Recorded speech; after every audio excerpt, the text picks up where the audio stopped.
The defining fact of the United States is freedom of speech. To the extent this country is actually exceptional, it's because we have the First Amendment to the Bill of Rights. We have freedom of conscience. We can say what we really think. There's no hate speech exception to that. Just because you hate what somebody else thinks, you cannot force that person to be quiet because we're citizens, not slaves. But that right, that foundational right that makes this country what it is, that right from which all other rights flow, is going away at high speed in the face of censorship. Now, modern censorship bears no resemblance to previous censorship regimes in previous countries in previous eras. Our censorship is affected on the basis of fights against disinformation and malinformation. And the key thing to know about these is they're everywhere.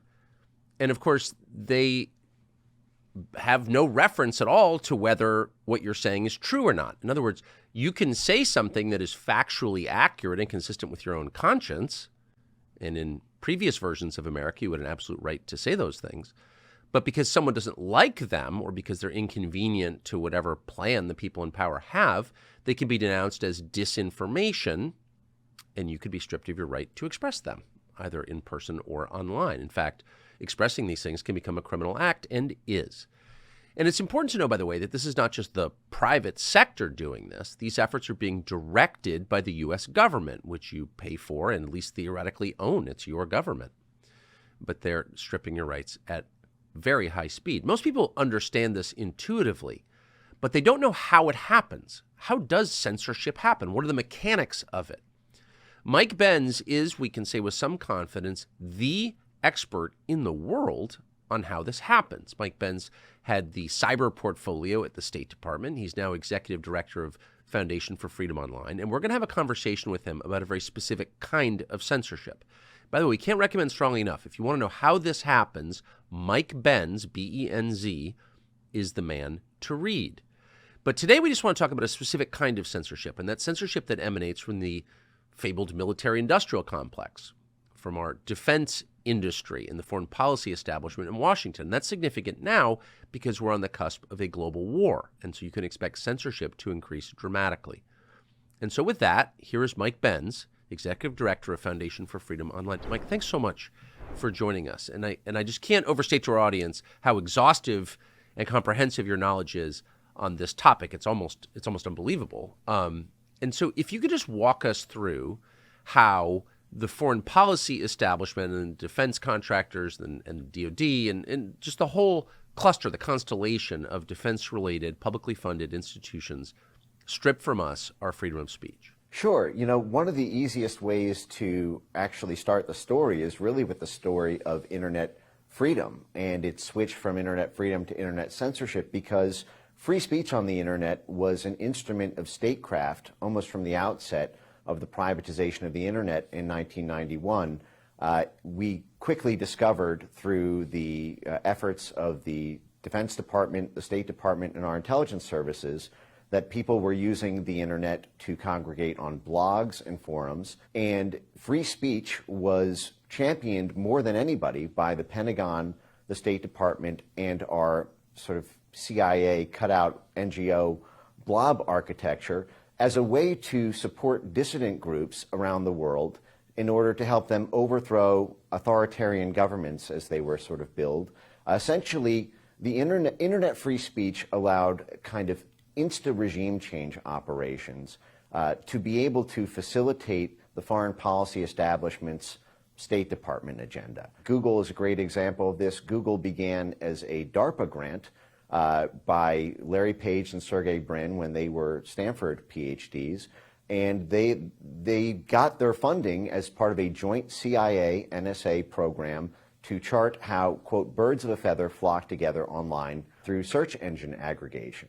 And then 1 year later, they launched Google and then became a military contractor quickly thereafter. They got Google Maps by purchasing a CIA satellite software, essentially. And the ability to use free speech on the internet as a way to circumvent state control over media in places like Central Asia or all around the world was seen as a way to be able to do what used to be done out of CIA station houses or out of embassies or consulates in a way that was totally turbocharged. And all of the internet free speech technology was initially created by our national security state. VPNs, virtual private networks, to hide your IP address. Tor, the dark web, to be able to buy and sell goods anonymously.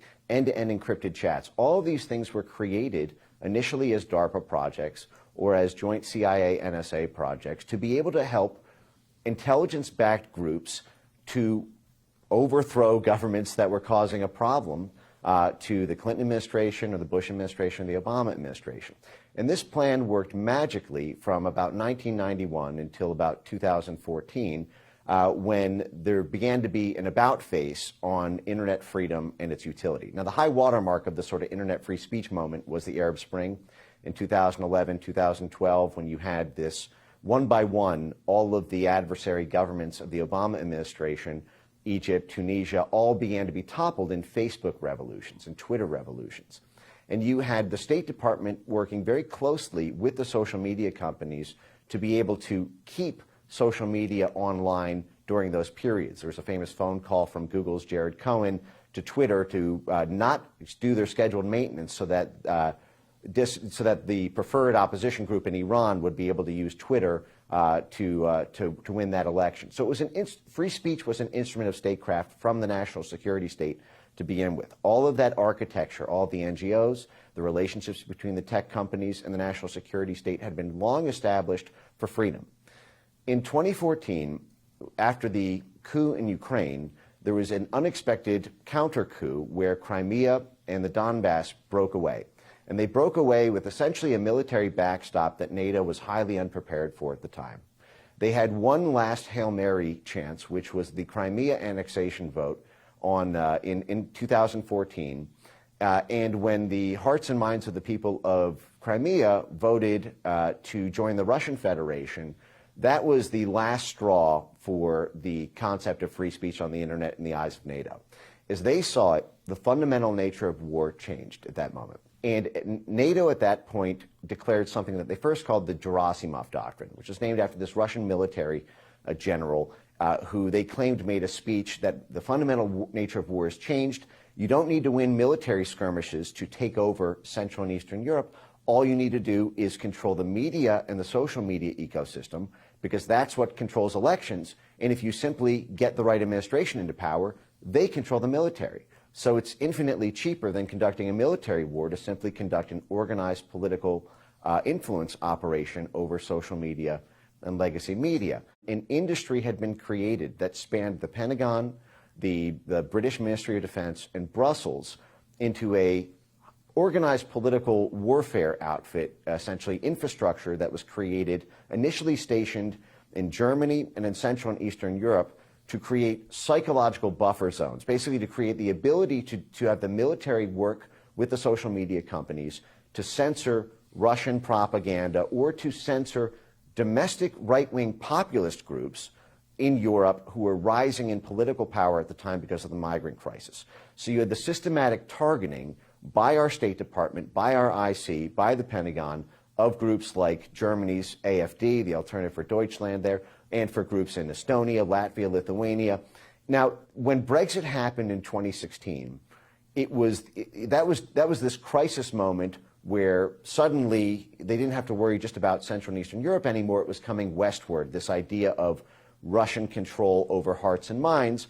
And so Brexit was June 2016. The very next month at the Warsaw Conference, NATO formally amended its charter to expressly commit to hybrid warfare as this new NATO capacity. So they went from, basically 70 years of tanks to this explicit capacity building for censoring tweets if they were deemed to be Russian proxies. And again, it's not just Russian propaganda. These were now Brexit groups or groups like Matteo Salvini in Italy or in Greece or in Germany or in Spain with the Vox Party. And now at the time, NATO was publishing white papers saying that the biggest threat NATO faces is not actually a military invasion from Russia. It's losing domestic elections across Europe to all these right-wing populist groups who, because they were mostly working-class movements, were campaigning on cheap Russian energy at a time when the U.S. was pressuring this energy diversification policy. And so they made the argument, after Brexit, now the entire rules-based international order would collapse unless the military took control over media, because Brexit would give rise to Frexit in France with Marine Le Pen, to Spexit in Spain with the Vox Party, to Italexit in Italy, to Grexit in Germany, to Grexit in Greece.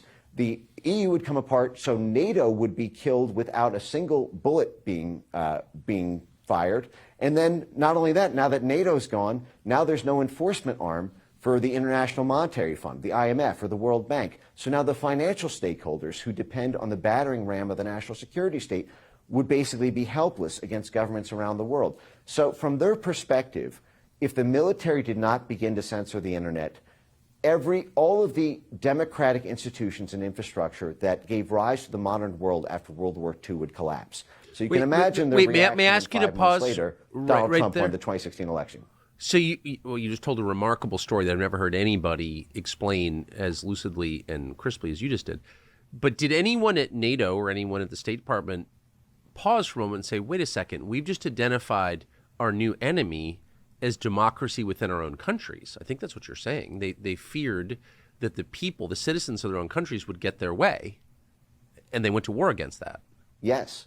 Now, there's a rich history of this dating back to the Cold War. The Cold War in Europe was essentially a similar struggle for hearts and minds of people, especially in Central and Eastern Europe. Yes. In these sort of Soviet buffer zones. And starting in 1948, the national security state was really established then. You had the 1947 Act, which established the Central Intelligence Agency. You had this new world order that had been created with all these international institutions. And you had the 1948 UN Declaration on Human Rights, which forbid the territorial acquisition by military force.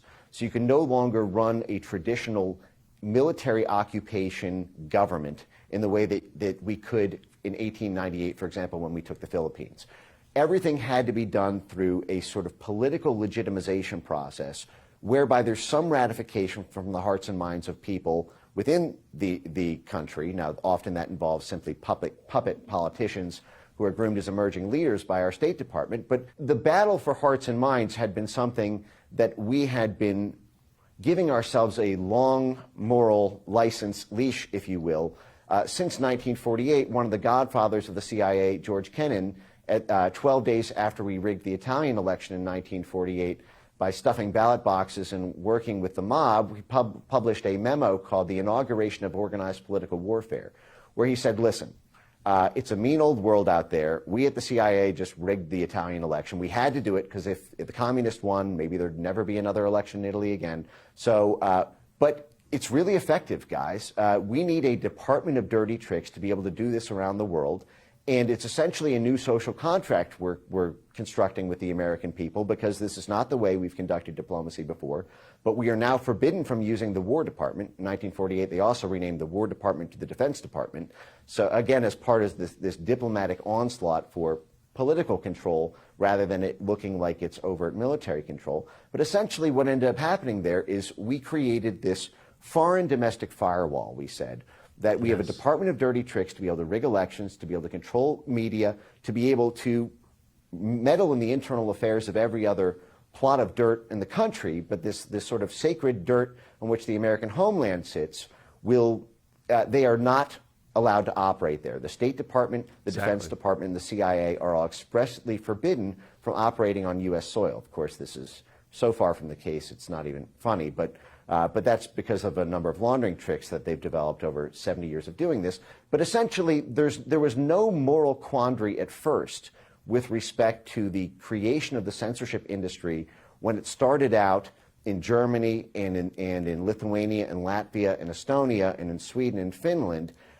There began to be a more diplomatic debate about it after Brexit, and then it became full throttle when Trump was elected. And what little resistance there was washed over by the rise and saturation of Russiagate, which basically allowed them to not have to deal with the moral ambiguities of censoring your own people, because if Trump was a Russian asset, you no longer really had a traditional free speech issue. It was a national security issue. It was only after Russiagate died in July 2019 when Robert Mueller basically choked on the stand for 3 hours and revealed he had absolutely nothing after 2.5 years of investigation, that the foreign to domestic switcheroo took place, where they took all of this censorship architecture spanning DHS, the FBI, the CIA, the DOD, the DOJ, and then the thousands of government-funded NGO and private sector mercenary firms were all basically transited from a foreign predicate, a Russian disinformation predicate, to a democracy predicate by saying that disinformation is not just a threat when it comes from the Russians, it's actually an intrinsic threat to democracy itself. And so by that, they were able to launder the entire democracy promotion regime change toolkit just in time for the 2020 election. I mean, it's almost beyond belief that this has happened. I mean, my own father worked for the U.S. government in this business, in the information war against the Soviet Union, and, you know, was a big part of that. And the idea that any of those tools would be turned against American citizens by the U.S. government was, I want to think, was absolutely unthinkable in, say, 1988. And you're saying that there really hasn't been anyone who's raised objections, and it's absolutely turned inward to manipulate and rig our own elections, as we would in, say, Latvia? Yeah, well, as soon as the democracy predicate was established, you had this professional class of professional regime change artists and operatives. That is, the same people who argued that, you know, we need to bring democracy to Yugoslavia and that's the predicate for getting rid of, you know, Milosevic or any other country around the world where we basically overthrow governments in order to preserve democracy. Well, if the democracy threat is homegrown now, then that becomes, then suddenly these people all have new jobs moving on the U.S. side, and I can go through a million examples of that. But one thing on what you just mentioned, which is that, you know, from their perspective, they just weren't ready for the internet. 2016 was really the first time that social media had reached such maturity that it began to eclipse legacy media. I mean, this was a long time coming. I think folks saw this building from 2006 through 2016. You know, Internet 1.0 didn't even have social media. From 1991 to 2004, there was no social media at all. 2004, Facebook came out. 2005, Twitter. 2006, YouTube. 2007, the smartphone. And so, and in that initial period of social media, nobody was getting subscriberships at the level where they actually competed with legacy news media.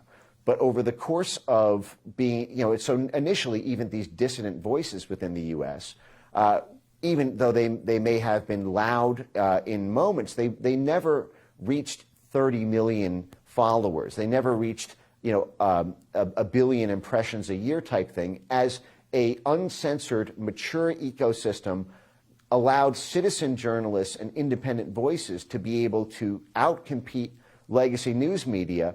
This induced a massive crisis both in our military and in our State Department and intelligence services. And I'll give you a great example of this.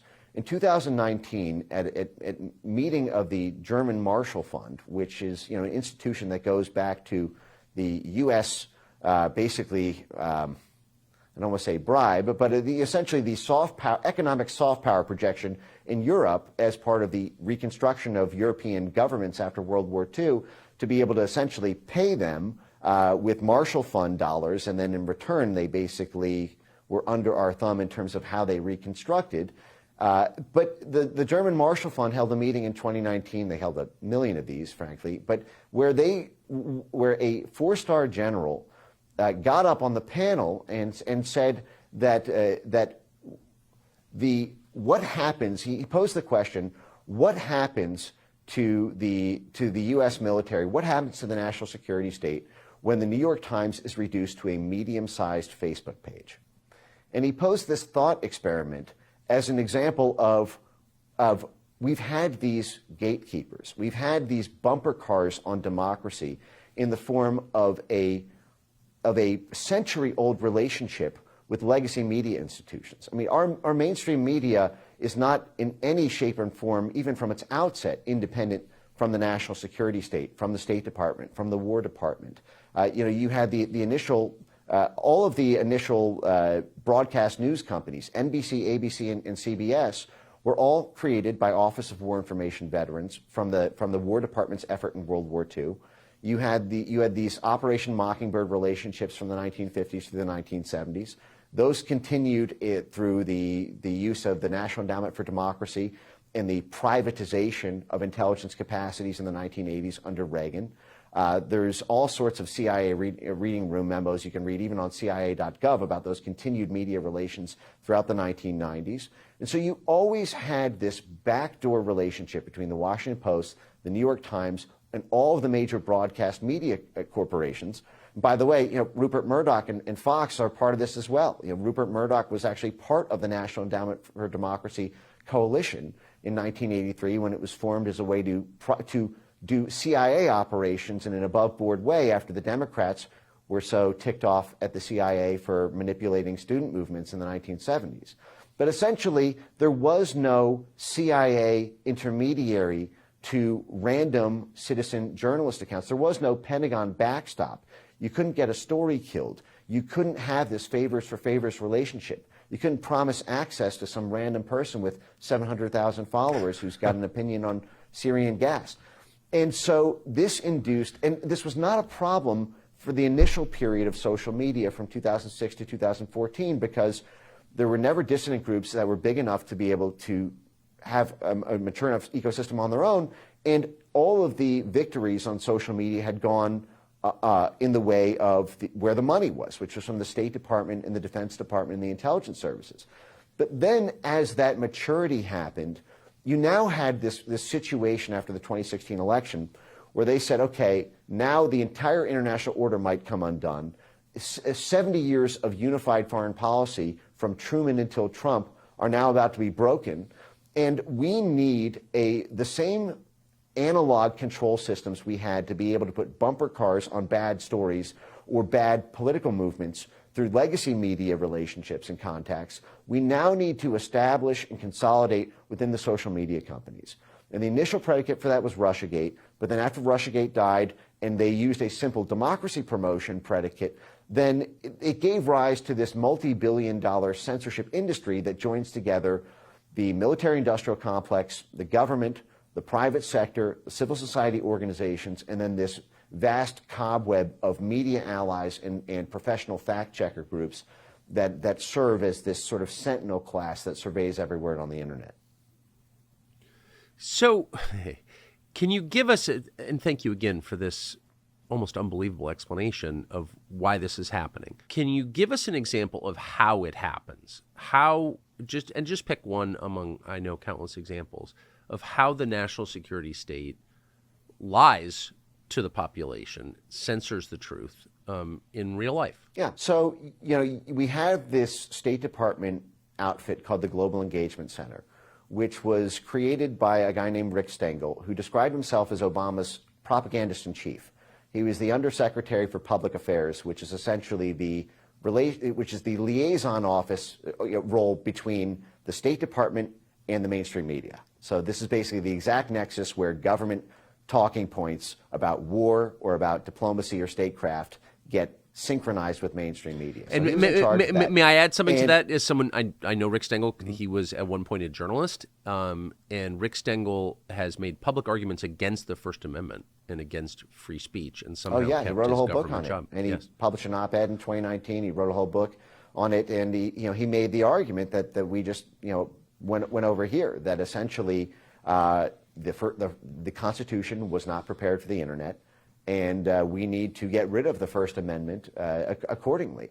And he described himself as a free speech absolutist when he was the managing editor of Time magazine, and even when he was in the State Department under Obama, he started something called the Global Engagement Center, which was the first government censorship operation within the federal government, but it was foreign-facing, so it was okay. Now, at the time, they used the homegrown ISIS predicate threat for this.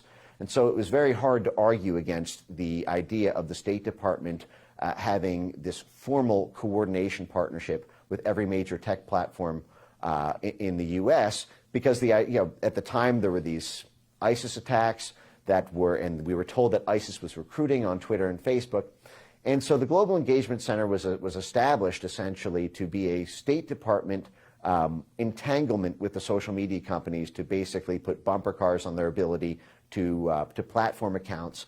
And one of the things they did is they created a new technology, which it's called natural language processing. It is a artificial intelligence, machine learning ability to create meaning out of words in order to map everything that everyone says on the internet and create this vast topography of how communities are organized online, who the major influences are, what they're talking about, what narratives are emerging or trending, and to be able to create this sort of network graph in order to know who to target and how information moves through an ecosystem. And so they began plotting the language, the prefixes, the suffixes, the popular terms, the slogans that ISIS folks were talking about on Twitter.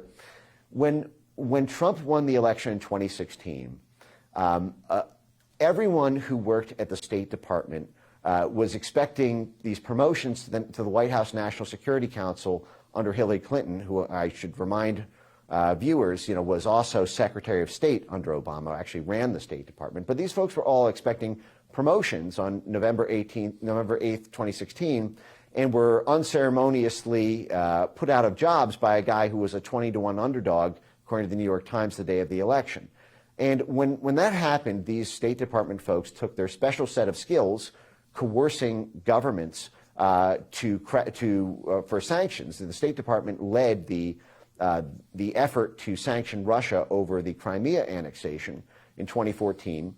These State Department diplomats did an international roadshow to pressure European governments to pass censorship laws to censor the right-wing populist groups in Europe, and as a boomerang impact to censor populist groups who were affiliated in the U.S. So you had folks, you had folks who went from the State Department directly, for example, to the Atlantic Council, which was this major facilitator between government-to-government censorship. The Atlantic Council is a group that was one of Biden's biggest political backers.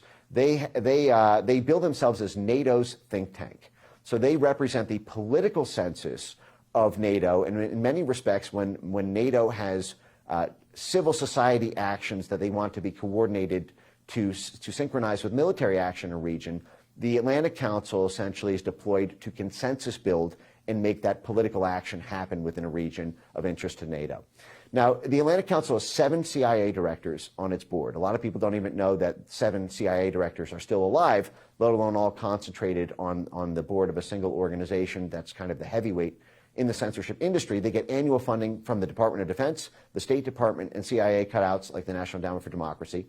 The Atlantic Council in January 2017 moved immediately to pressure European governments to pass censorship laws to create a transatlantic flank attack on free speech in exactly the way that Rick Stengel essentially called for to have U.S. mimic European censorship laws. One of the ways they did this was by getting Germany to pass something called NetzDG in August 2017, which was essentially kicked off the era of automated censorship in the U.S.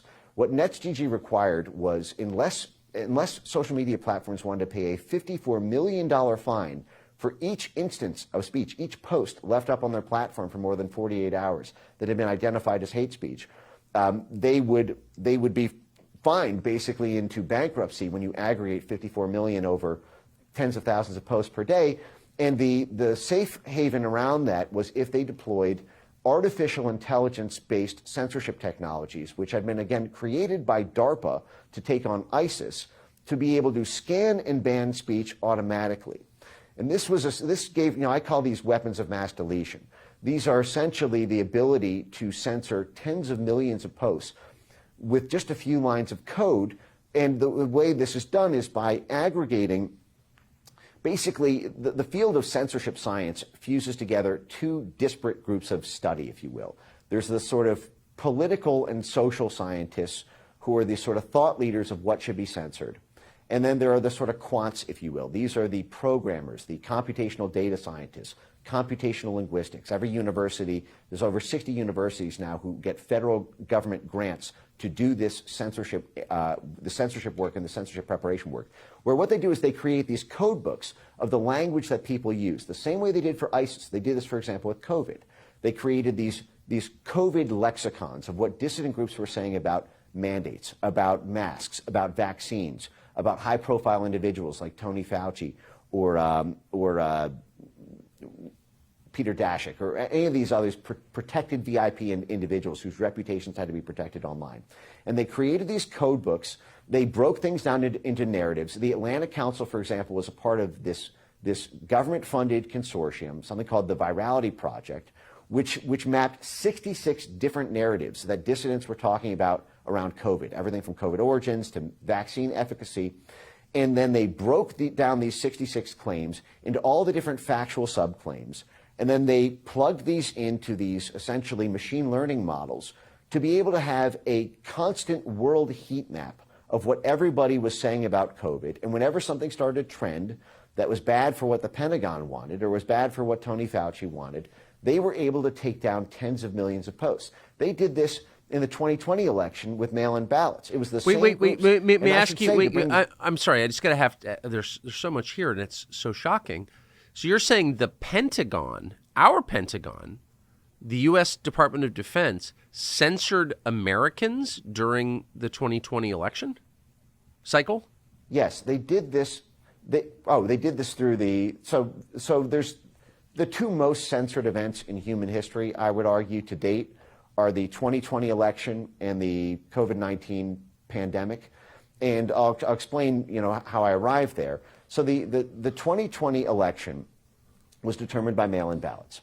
And I'm not weighing into the substance of whether mail-in ballots were or were not a legitimate or safe and reliable form of voting. That's a completely independent topic from my perspective than the censorship issue one.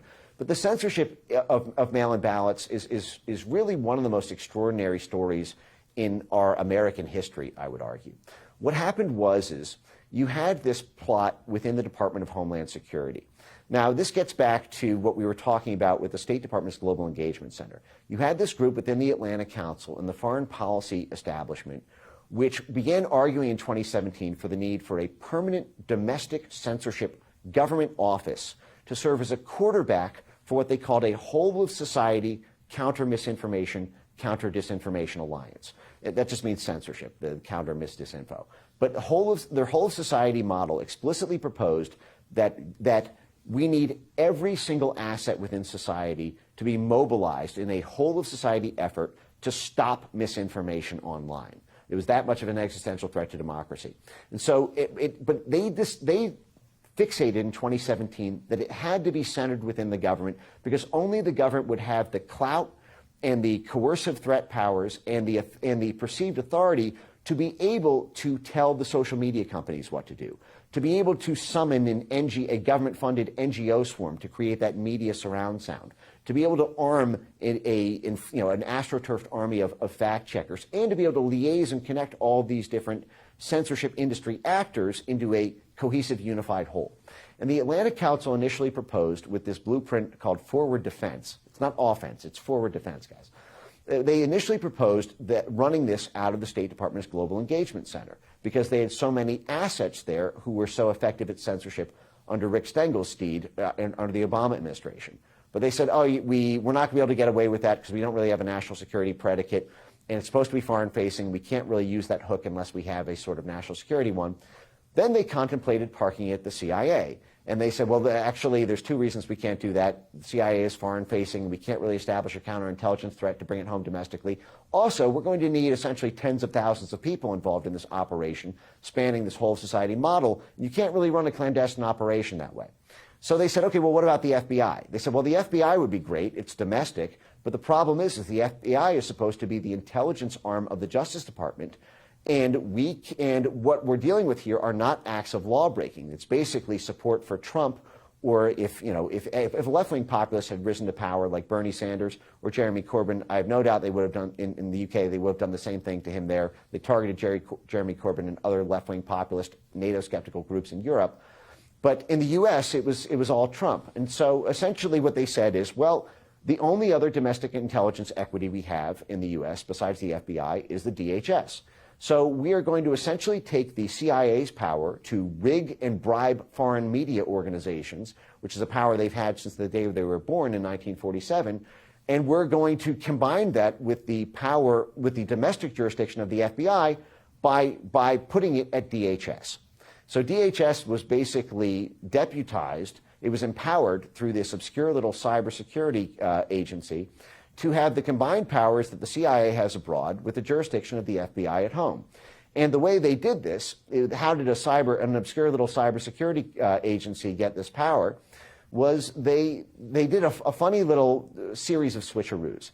So this little thing called CISA, they didn't call it the Disinformation Governance Board, they didn't call it the Censorship Agency, they gave it an obscure little name that no one would notice called the Cybersecurity and Infrastructure Security Agency, who its founder said, we care about security so much it's in our name twice. You know, everybody sort of closed their eyes and pretended, you know, that's what it was.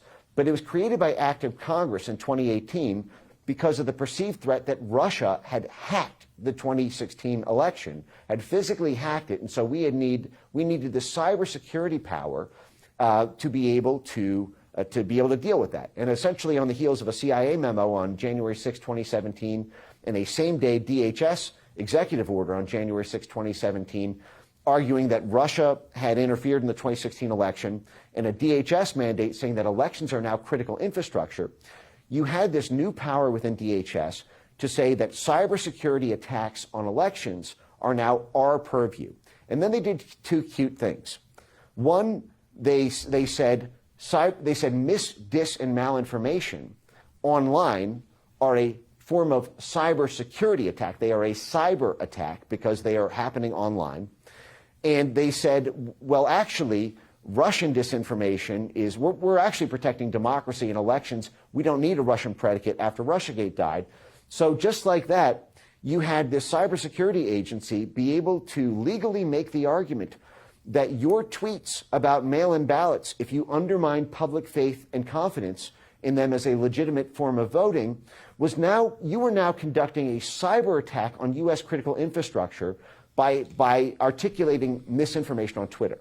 And just like that, now what they did then is they in other words, complaining about election fraud is the same as taking down our power grid. Yes, you could literally be on your toilet seat at 9:30 on a Thursday night and tweet, I think that mail-in ballots are illegitimate.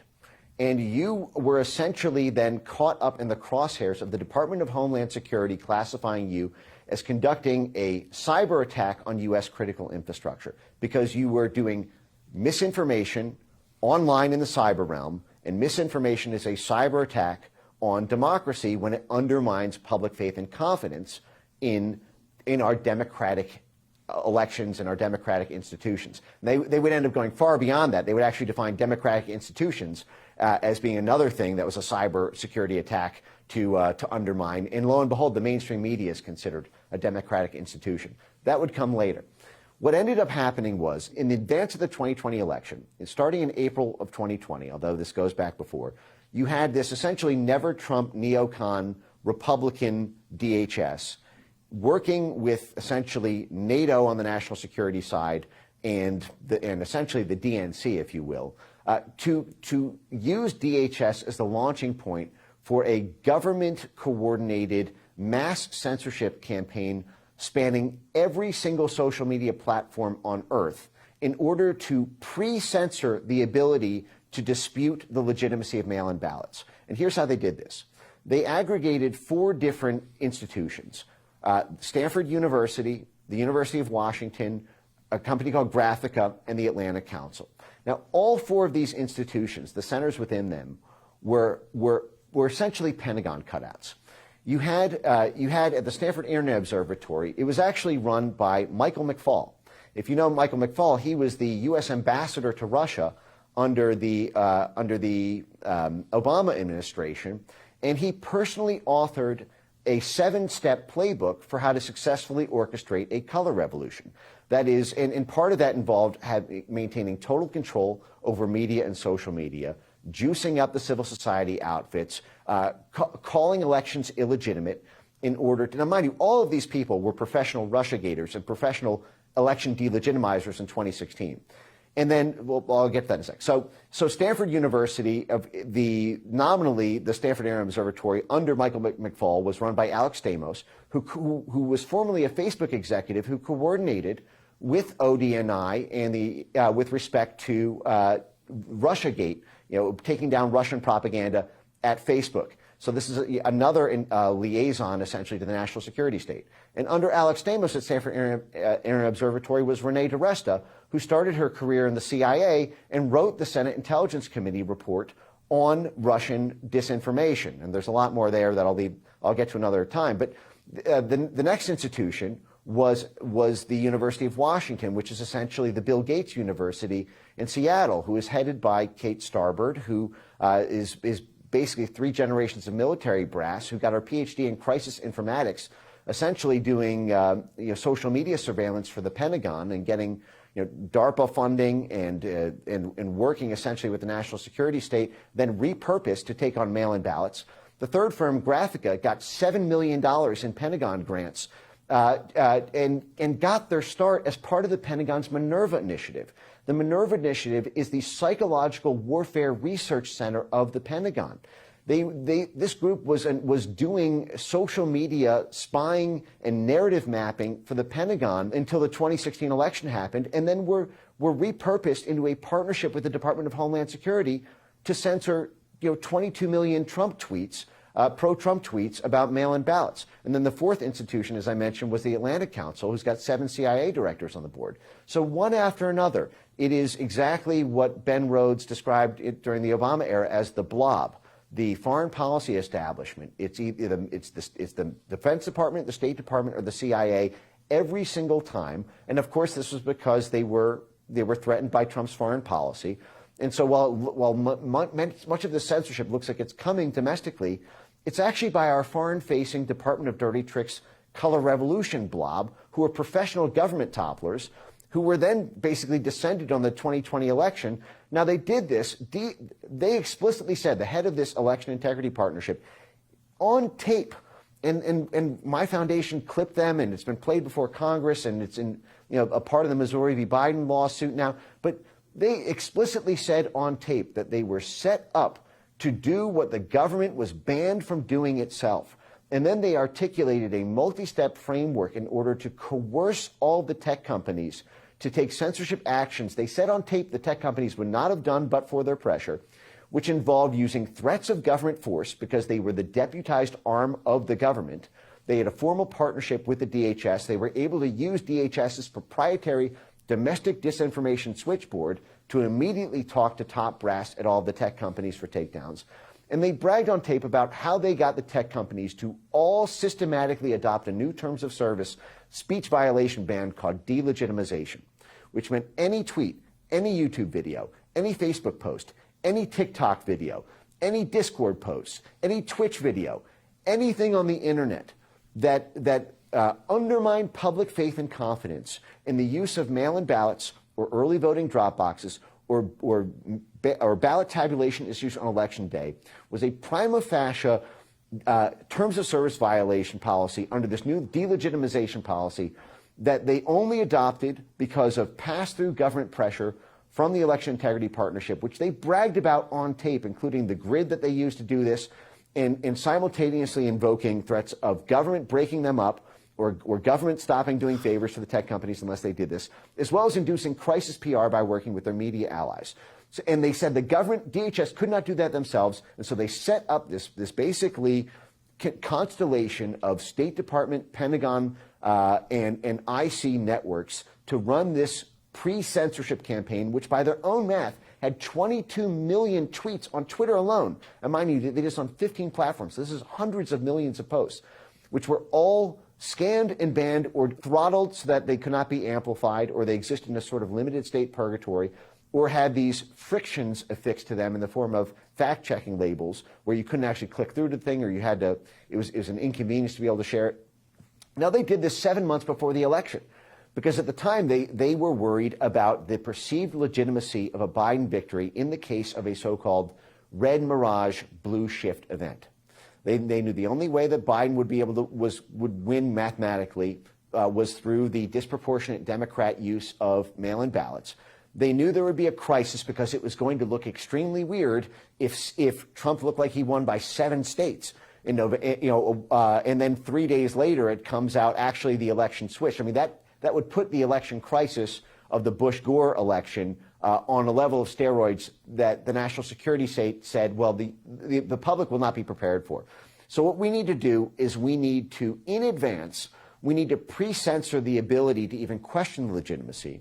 This took out. Wait. May I ask you to pause right there? Key influences, so what you're saying is, what you're suggesting is, they knew the outcome of the election 7 months before it was held. It looks very bad. Certainly, what they did Yes, Mike, it does look very bad. And especially when you combine this with the fact that this is right on the heels of the impeachment, the Pentagon-led, CIA-led impeachment. It was Eric Cimarella from the CIA and it was the Vindmans from the Pentagon who led the impeachment of Trump in late 2019 over, an alleged phone call around withholding Ukraine aid. This same network, which came straight out of the Pentagon hybrid warfare network, military censorship network created after the first, Ukraine crisis in 2014, were the lead architects of the Ukraine impeachment in 2019, and then essentially came back on steroids as part of the 2020 election censorship operation. But, from their perspective, I mean, it certainly looks like the perfect crime. These were the people, DHS at the time had actually federalized much of the National Election Administration through this January 6, 2017 executive order from outgoing Obama DHS head Jed Johnson, which essentially wrapped all 50 states up into a formal DHS partnership. So DHS was simultaneously in charge of the administration of the election in many respects and the censorship of anyone who challenged the administration of the election. This is like, putting essentially the defendant of a trial as the judge and jury of the trial. It was but you're not describing democracy. I mean, you're describing a country in which democracy is impossible. What I'm essentially describing is military rule. I mean, what's happened with the rise of the censorship industry is a total inversion of the idea of democracy itself. Democracy sort of draws its legitimacy from the idea that it is ruled by consent of the people being ruled. That is, it's not really being ruled by an overlord because the government is actually just our will expressed by our consent with who we vote for. The whole push after the 2016 election and after Brexit and after a couple of other, social media run elections that went the wrong way from what the State Department wanted, like the 2016 Philippines election, was to completely invert everything that we described as being the underpinnings of a democratic society in order to deal with the threat of free speech on the internet. And what they essentially said is we need to redefine democracy from being about the will of the voters to being about the sanctity of democratic institutions. And who are the democratic institutions? Oh, it's us. It's the military. It's NATO. It's the IMF and the World Bank. It's the mainstream media. It is the NGOs, and of course these NGOs are largely State Department funded or IC funded. It's essentially all of the elite establishments that were under threat from the rise of domestic populism that declared their own consensus to be the new definition of democracy. Because if you define democracy as being the strength of democratic institutions rather than a focus on the will of the voters, then what you're left with is essentially democracy is just the consensus building architecture within the democratic institutions themselves. And from their perspective, that takes a lot of work. I mean, the amount of work these people do. I mean, for example, we mentioned the Atlantic Council, which is one of these big coordinating mechanisms for the oil and gas industry in a region, for the finance and the J.P. Morgans and the BlackRocks in a region, for the NGOs in the region, for the media in the region. All of these need to reach a consensus, and that process takes a lot of time. It takes a lot of work and a lot of negotiation. From their perspective, that's democracy. Democracy is getting the NGOs to agree with BlackRock, to agree with the Wall Street Journal, to agree with the community and activist groups who are onboarded with respect to a particular initiative. That is the difficult vote-building process from their perspective. If at the end of the day, a bunch of populist groups decide that they like a truck driver who's popular on TikTok more than the carefully constructed consensus of the NATO military brass, well, then from their perspective, that is now an attack on democracy. And this is what this whole branding effort was. And of course, democracy, again, has that magic regime change predicate where democracy is our magic watchword to be able to overthrow governments from the ground up in a sort of color revolution style whole of society effort to topple a democratically elected government from the inside. For example, as we did in Ukraine, Viktor Yanukovych was democratically elected by the Ukrainian people, like him or hate him. I'm not even issuing an opinion there, but the fact is we color revolutioned him out of office. We January 6th him out of office, yes. Actually, to be frank. I mean, with respect to you had a State Department funded right sector thugs and $5 billion worth of civil society money pumped into this to overthrow a democratically elected government in the name of democracy. And they took that special set of skills home, and now it's here, perhaps potentially to stay. And this has fundamentally changed the nature of American governance because of the threat of one small voice becoming popular on social media. May I ask you a question? So into that group of institutions that you say now define democracy, the NGOs, foreign policy establishment, et cetera, you included the mainstream media. Now, in 2021, the NSA broke into my private text apps and read them and then leaked them to the New York Times against me. That just happened again to me last week. And I'm wondering how common that is for the intel agencies to work with so-called mainstream media like the New York Times to hurt their opponents. Well, that is the function of these interstitial government-funded non-governmental organizations and think tanks like, for example, we mentioned the Atlantic Council, which is NATO's think tank, but other groups like the Aspen Institute, which draws the lion's share of its funding from the State Department and other government agencies. The Aspen Institute was busted doing the same thing with the Hunter Biden laptop censorship. You had this strange situation where the FBI had advanced knowledge of the pending publication of the Hunter Biden laptop story, and then magically the Aspen Institute, which is run by essentially former CIA, former NSA, former FBI, and then a bunch of sort of civil society organizations, all hold a mass stakeholder censorship simulation, a 3-day conference. This came out, and Yoel Roth was there. This is a big part of the Twitter file leaks, and it's been mentioned in multiple congressional investigations. But somehow the Aspen Institute, which is basically an addendum of the national security state, got the exact same information that the national security state spied on journalists and political figures to obtain, and not only leaked it, but then basically did a joint coordinated censorship simulator in September, 2 months before the election, in order, just like with the censorship of mail-in ballots, to be in ready position to pre-censor anyone online amplifying a news story that had not even broken yet. The Aspen Institute? So, which is, by the way, I've spent my life in Washington. It's kind of Walter Isaacson, formerly of Time Magazine, ran it, former president of CNN. I had no idea it was part of the national security state. I had no idea its funding came from the U.S. government. This is the first time I've ever heard that. But assuming what you're saying is true, it's a little weird that Walter Isaacson left Aspen Institute to write a biography of Elon Musk. Strange, or no? Yeah, I don't know. I haven't read that book. From what I've heard from people, it's a relatively fair treatment. Just total speculation, but I suspect that Walter Isaacson has struggled with this issue and may not even firmly fall in one particular place, in the sense that Walter Isaacson did a series of interviews of Rick Stengel, actually with the Atlantic Council and in other settings, where he interviewed Rick Stengel specifically on the issue of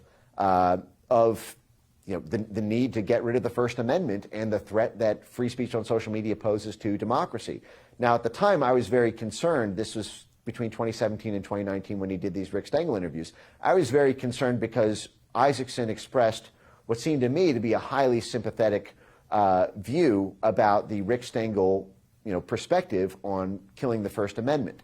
Now, he didn't formally endorse that position, but it left me very skittish about Isaacson. But what I should say is, at the time, I don't think very many people, in fact, I know virtually nobody in the country had any idea how deep the rabbit hole went when it came to the construction of the censorship industry and how deep the tentacles had grown within the military and the national security state in order to buoy and consolidate it. Much of that, frankly, did not even come to public light until even last year.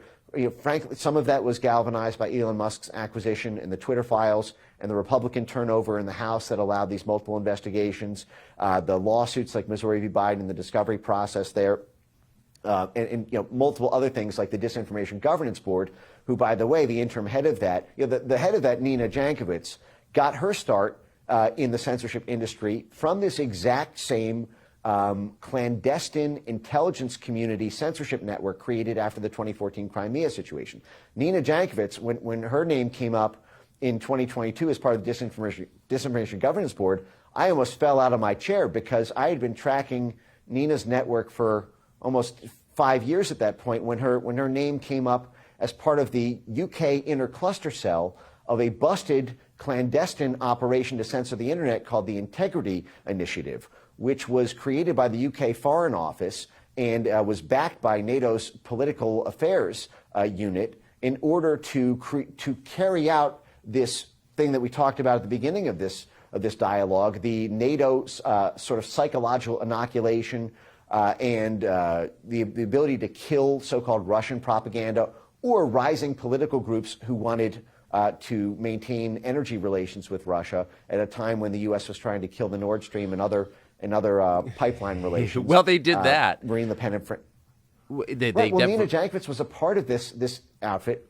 and then who was the head of it after Nina Jankowicz went down? It was Michael Chertoff, and Michael Chertoff was running the Aspen Institute cyber group, and the Aspen Institute then goes on to be the censorship simulator for the Hunter Biden laptop story, and then 2 years later, Chertoff is then the head of the Disinformation Governance Board after Nina is forced to step down. Yeah, close friends of course, Michael Chertoff was the chairman at Bay.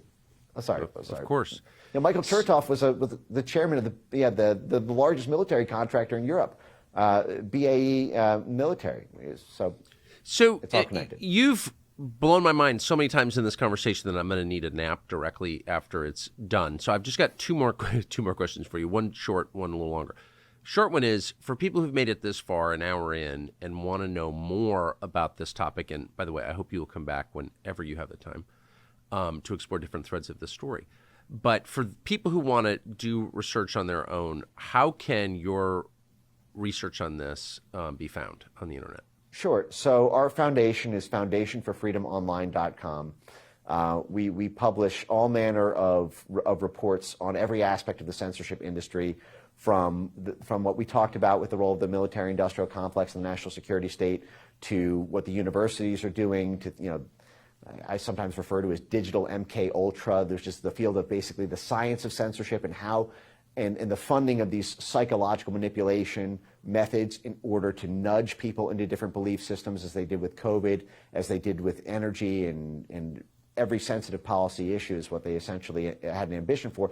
But so my foundation for freedomonline.com website is one way. The other way is just on X. My handle is at Mike Benz Cyber. I'm very active there and publish a lot of long-form video and written content on all of this. I think it's one of the most important issues in the world today. So it certainly is. And so that leads directly and seamlessly to my final question, which is about X. And I'm not just saying this because I post content there, but I think objectively it's the last big platform that's free or sort of free or more free. You post there too. But, we're at the very beginning of an election year with a couple of different wars unfolding simultaneously in 2024. So do you expect that platform can stay free for the duration of this year? it's under an extraordinary amount of pressure, and that pressure is going to continue to mount as the election approaches. Elon Musk is a very unique individual, and he has a unique buffer, perhaps, when it comes to the national security state, because the national security state is actually quite reliant on Elon Musk properties, whether that's for the electrical, the green revolution when it comes to Tesla, and the battery technology there when it comes to SpaceX. The State Department is hugely dependent on SpaceX because of its unbelievable sort of pioneering and saturating presence in the field of low Earth orbit satellites that are basically how our telecom system runs, to things like Starlink. There are dependencies that the national security state has on Elon Musk. I'm not sure he'd have as much room to negotiate if he had become the world's richest man selling, at a lemonade stand. So and if the national security state goes too hard on him by invoking something like CFIUS to sort of nationalize some of these properties, I think the shockwave that it would send to the international investor community would be irrecoverable at a time when we're engaged in great power competition. So they're trying to they're trying to sort of induce I think a sort of corporate regime change through a series of things involving a sort of death by 1,000 paper cuts. I think there are 7 or 8 different Justice Department or SEC or FTC investigations into Elon Musk properties that all started after his acquisition of X. But then what they're trying to do right now is what I call the transatlantic flank attack 2.0. We talked in this dialogue about how the censorship industry really got its start when a bunch of State Department exiles who were expecting promotions took their special set of skills in coercing European countries to pass sanctions on themselves, to cut off their own leg to spite themselves in order to pass sanctions on Russia. They ran back that same playbook with doing a roadshow for censorship instead for sanctions. We're now witnessing, transatlantic flank attack 2.0, if you will, which is because they have lost a lot of their federal government powers to do this same censorship operation they had been doing from 2018 to 2022, in part because the House has totally turned on them, in part because of the media, in part because Missouri v. Biden, which won a slam dunk case actually banning government censorship at the trial court and appellate court levels, is now before the Supreme Court. They've now moved into 2 strategies. One of them is state-level censorship laws. California just passed a new law which the censorship industry totally drove from start to finish around they call it platform accountability and transparency, which is basically forcing Elon Musk to give over the kind of narrative mapping data that these CIA conduits and Pentagon cutouts were using to create these weapons of mass deletion, these abilities to just censor everything at scale because they had all the internal platform data. Elon Musk took that away. They're using state laws like this new California law to crack that open. But the major threat right now is the threat from Europe with something called the EU Digital Services Act, which was cooked up in tandem with folks like NewsGuard, which is run by, which has a board of Michael Hayden, head of the CIA, NSA, 4-star general. Rick Stengel is on that board, from the State Department's propaganda office. Tom Ridge is on that board from the Department of Homeland Security. Oh, and Anders Fogh Rasmussen is on that board. He was the General Secretary of NATO under the Obama administration. So you have NATO, the CIA, the NSA, 4-star general, DHS, and the State Department working with the EU to craft the censorship laws that now are the largest existential threat to X, other than potentially advertiser boycotts, because there is now disinformation is now banned as a matter of law in the EU. And the EU is a bigger market for X than the US. There's only 300 million some people in the US. There's 450 million in Europe. X is now forced to comply with this brand new law that just got ratified this year, where they either need to forfeit 6% of their global annual revenue to the EU to maintain operations there, or put in place essentially the kind of CIA bumper cars, if you will, that I've been describing over the course of this, in order to have an internal mechanism to censor anything that the EU, which is just a proxy for NATO, deems to be disinformation. And you can bet with 65 elections around the globe this year, you can predict every single time what they're going to define disinformation as. So that's the main fight right now is dealing with the transatlantic flank attack from Europe. I said this 5 times, but that's just one of the most remarkable stories I've ever heard, and I'm grateful to you for bringing it to us. Mike Benz, Executive Director of the Foundation for Freedom Online, and I hope we see you again. Thanks, Tucker. Free speech is bigger than any one person or any one organization. Societies are defined by what they will not permit. What we're watching is the total inversion of virtue.